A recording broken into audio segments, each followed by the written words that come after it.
मैं डॉक्टर चंद्रेश पारिक और third year के विद्यार्थियों के लिए एक बार फिर से हम बात करने वाले हैं टेम्परेचर डिपेंडेंस ऑफ मैग्नेटिक सक्सेप्टिबिलिटी काई, अर्थात चुंबकीय प्रवृत्ति की तापमान पर निर्भरता। तो चलिए आइए ट्रांजिशन एलिमेंट्स के संदर्भ में हम बात करते हैं कि किस तरह से चुंबकीय प्रवृत्ति या मैग्नेटिक सक्सेप्टिबिलिटी टेम्परेचर के ऊपर डिपेंड करती है। ये जो स्क्रीन के ऊपर जो डायग्राम है ना, ये एक सुंदर एग्जाम्पल है जो ये बताता है कि ऐसे कॉम्प्लेक्सेस की जो मैग्नेटिक सक्सेप्टिबिलिटी काई है वो टेम्परेचर के ऊपर किस तरह से डिपेंड करती है। तो वाई एक्सिस के ऊपर हमने लिया है मैग्नेटिक सक्सेप्टिबिलिटी काई को और एक्स एक्सिस के ऊपर हमने लिया है टेम्परेचर को। अब हम देखते हैं कि वास्तव में क्या हो रहा है। हम शुरुआत करते हैं पैरामैग्नेटिक सब्सटेंसेस से। तो देखिए पैरामैग्नेटिक सब्सटेंसेस की जब बात करेंगे ना, ये वाला पार्ट, ये वाला जो पार्ट है यहां से लेकर यहां तक का, ये पैरामैग्नेटिक का है, जो ये बताता है कि जैसे जैसे टेम्परेचर बढ़ेगा वैसे वैसे पैरामैग्नेटिक सब्सटेंसेस यानी कि अनुचुंबकीय पदार्थों की चुंबकीय प्रवृत्ति जो काई है, जो सक्सेप्टिबिलिटी है, उसका मान लगातार कम होता जाता है और इस तरह से कम होता है कि वो लगभग एक्स एक्सिस के पैरेलल होना शुरू हो जाती है। ये है डिपेंडेंस किसकी? पैरामैग्नेटिक सब्सटेंसेस के लिए। अब हम इन सब्सटेंस को चेंज करते हैं। पैरामैग्नेटिक की बजाय अगर हम बात करेंगे फेरोमैग्नेटिक या फेरी की या एंटी फेरोमैग्नेटिक की, तो कंडीशंस कुछ अलग हैं। इनके डिफरेंसेस को हम पहले ही बात कर चुके हैं कि इनमें बेसिकली जो डिफरेंस होता है इलेक्ट्रॉन के अलाइनमेंट में होता है। जो पैरामैग्नेटिक सब्सटेंसेस होते हैं ना, तो पैरामैग्नेटिक में ऑर्डर में अलाइनमेंट नहीं होता। जैसे ये पैरामैग्नेटिक सब्सटेंस है, हमारे पास में इलेक्ट्रॉन का इस तरह से होगा, इस तरह से होंगे या इस तरह से होंगे, इस तरह से होंगे, यानी कि ये एक दूसरे के पैरेलल तो हैं लेकिन जो अलाइनमेंट है ना वो प्रॉपर नहीं होता है। तो टेम्परेचर जब बढ़ाते हैं तो कहीं ना कहीं ये सारा अलाइनमेंट बिगड़ना शुरू हो जाता है, तो जो मैग्नेटिक सक्सेप्टिबिलिटी है वो भी कम होना शुरू हो जाती है। लेकिन फेरोमैग्नेटिक सब्सटेंसेस वास्तव में ओरिजिनली किस तरह का अलाइनमेंट रखते हैं? बिल्कुल एक दूसरे से पैरेलल। ये अलाइनमेंट होता है किसका? फेरोमैग्नेटिक का। और यही वजह कि इनकी मैग्नेटिक सक्सेप्टिबिलिटी ऑलरेडी बहुत ज्यादा होती, क्योंकि बिल्कुल प्रॉपरली अलाइंड है। अब इस केस में अगर टेम्परेचर हम बढ़ाएंगे तो क्या होगा?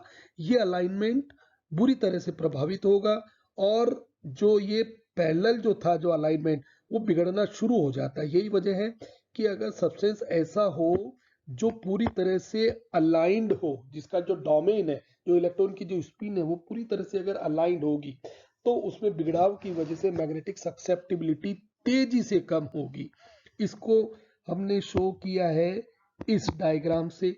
अब यहाँ पर देखिएगा क्या हो रहा है कि ऑलरेडी मैग्नेटिक सब्सटेंस इनकी जो मैग्नेटिक सक्सेप्टिबिलिटी है ना वो बहुत ज्यादा है, इस वाले पॉइंट पर है, बहुत ज्यादा है, पैरामैग्नेटिक से भी बहुत ज्यादा होती है।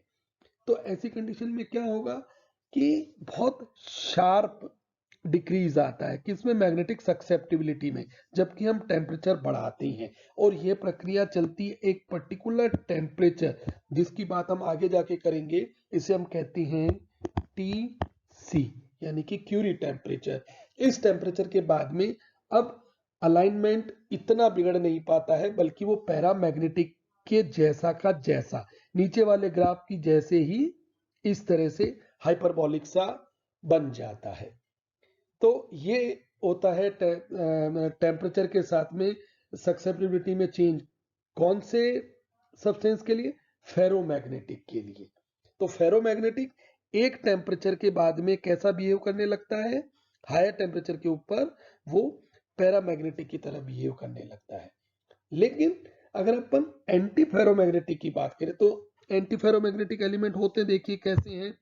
एंटी फेरोमैग्नेटिक इस तरह के होता है कि एक स्पिन का डोमेन ऐसा है तो एक ऐसा है तो एक ऐसा है तो ऐसा है, और फिर इस तरह से है, फिर इस तरह से है। तो यहां पर क्या हो रहा है, एक दूसरे को ये न्यूट्रल कर देंगे। इसका जितना मूवमेंट था वो इसके मूवमेंट से न्यूट्रलाइज हो रहा है, इसका मूवमेंट मैग्नेटिक मूवमेंट इससे न्यूट्रलाइज हो रहा है। तो अपन कहते हैं कि मैग्नेटिक मूवमेंट इन एलिमेंट्स का बहुत कम है। यही वजह कि इनकी मैग्नेटिक सक्सेप्टिबिलिटी को देखिएगा इस डायग्राम पर यहाँ आकर, तो हम कहते हैं कि बहुत कम है। अब इस पॉइंट के ऊपर कम है, तो अब क्या होगा, इससे कम तो होने से रहा, तो जब टेम्परेचर हम बढ़ाएंगे तो अलाइनमेंट शुरू हो जाती है। जो अलाइनमेंट बिगड़ा हुआ था, जैसे पहला इलेक्ट्रॉन कुछ ऐसा है तो दूसरा इलेक्ट्रॉन अब स्पिन चेंज करके हो जाएगा ऐसा, फिर तीसरा ऐसा है तो चौथा शुरू होना फिर हो जाएगा कुछ इस तरह से। तो ये अलाइनमेंट ऑफ डोमेन या जो इलेक्ट्रॉन का जो अलाइनमेंट है वो बढ़ जाता है। और अगर अलाइनमेंट बढ़ेगा तो हम क्या कहेंगे, इनकी सक्सेप्टिबिलिटी क्या होगी, बढ़ेगी। इतनी ज्यादा तो नहीं बढ़ेगी कि वो फेरोमैग्नेटिक की तरह हो जाए, क्योंकि फेरोमैग्नेटिक तो क्या होता है, ऑल टाइम हाई है, बहुत ऊपर की तरफ है। लेकिन तो फिर भी यहाँ पर क्या होगा, इनकी इन एलिमेंट्स के लिए हम कहते हैं कि मैग्नेटिक सक्सेप्टिबिलिटी बढ़ती है। तो ये ग्राफ आया हमारा कुछ इस डायरेक्शन में। अब ये भी प्रक्रिया कब तक होगी, एक पर्टिकुलर टेम्परेचर तक होगी, इसको हम कहते हैं Tn। तो इस टेम्परेचर को हमने कहा था Tc यानी कि क्यूरी टेम्परेचर, और ये हुआ Tn। अब इसके बाद अगर मैं टेम्परेचर बढ़ाऊंगा या टेम्परेचर हम बढ़ाते हैं तो क्या होगा, बिल्कुल वही पैरेलल हो जाएगा पैरामैग्नेटिक की तरह, फिर से इसी तरह का आ जाएगा। तो यह टेम्परेचर नील्स टेम्परेचर कहलाता है। और इस टेम्परेचर के बाद में हम कहते हैं कि एंटी फेरोमैग्नेटिक सब्सटेंस क्या हो जाएंगे, पैरामैग्नेटिक की तरह अपनी नेचर को शो करने लगेंगे।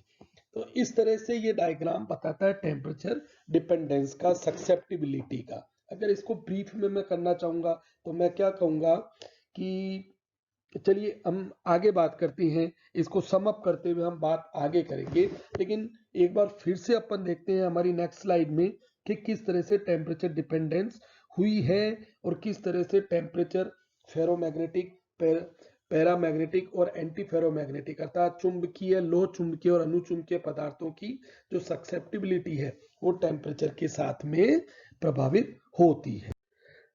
अब यहाँ हम बात करते हैं इंडिविजुअल अलग अलग सब्सटेंस के लिए अलग अलग ग्राफ की, क्योंकि परीक्षाओं में, एग्जाम्स में ये बहुत पूछा जाता है कि इंडिविजुअल टेम्परेचर, इंडिविजुअल सब्सटेंस के लिए, मटेरियल के लिए या कॉम्प्लेक्स के लिए सक्सेप्टिबिलिटी टेम्परेचर पर किस तरह से डिपेंड करती है। तो देखिएगा नंबर 1 वाला जो हमारा जो ग्राफ है ना पहला, वो बता रहा है पैरामैग्नेटिक सब्सटेंस के लिए। तो पैरामैग्नेटिक सब्सटेंस के लिए हमने बात की थी।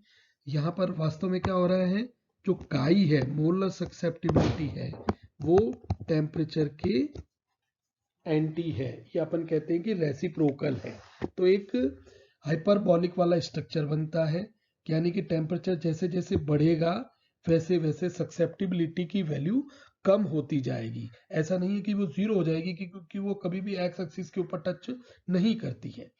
लेकिन अगर अपन बात करें फेरोमैग्नेटिक सब्सटेंसेस की, तो फेरोमैग्नेटिक की मैग्नेटिक सक्सेप्टिबिलिटी ऑलरेडी बहुत ज्यादा है।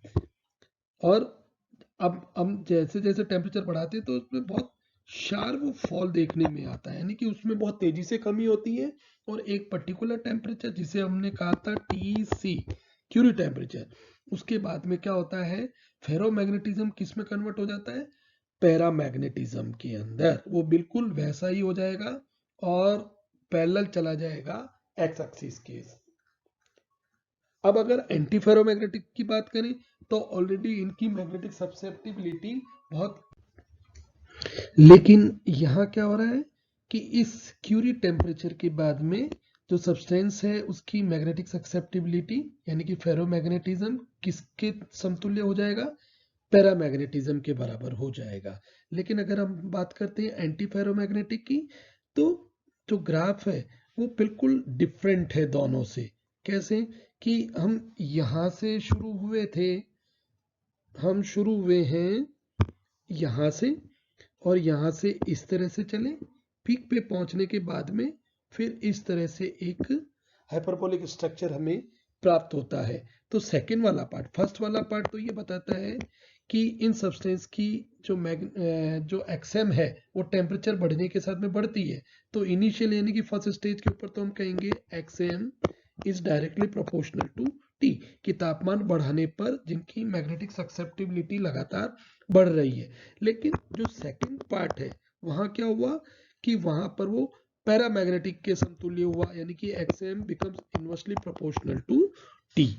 तो ये जो चीजें हैं ना, ये एंटी फेरोमैग्नेटिक को बिल्कुल अल्टीमेटली डिफरेंट बनाती है।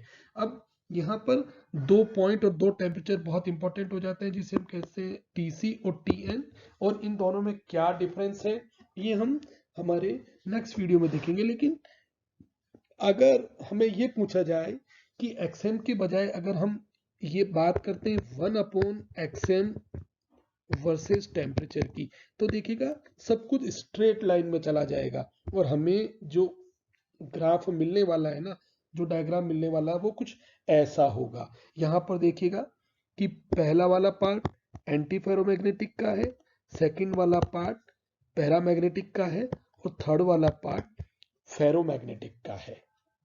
तो इस तरह से क्या होगा कि तीनों में ही हमें स्ट्रेट लाइन मिलती है।